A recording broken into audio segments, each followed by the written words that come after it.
Hello everyone, myself A. Ramya, Assistant Professor. In this video, we are going to see about ureter.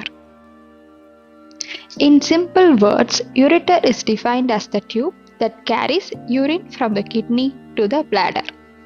The ureters are the tube composed of smooth muscle that transport urine from the kidneys to the urinary bladder. In adults, the ureters are typically 20 to 30 centimeters long and 3 to 4 millimeter diameter. The ureters are lined with urothelial cells, a specialized form of transitional epithelium. In the lower third of each ureter, there is an additional layer of smooth muscle that helps push urine downwards through rhythmic contraction. This process is known as peristalsis. Each ureter begins at the funnel-shaped renal pelvis, continuing downward through the abdominal cavity. It runs behind the peritoneum and in front of psoas muscle before entering the pelvic cavity. Finally, the ureter passes obliquely through the posterior wall of urinary bladder, helping to prevent backflow of urine.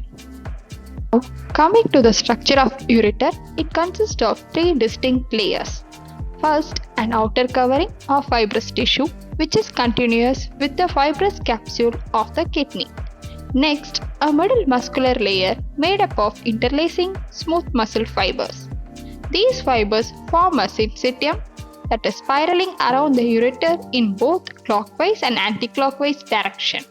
In the lower third, there is an additional outer longitudinal muscle layer that supports the movement of urine.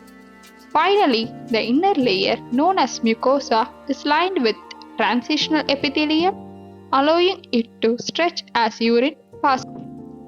The main function of the ureter is to propel urine from the kidneys into the bladder.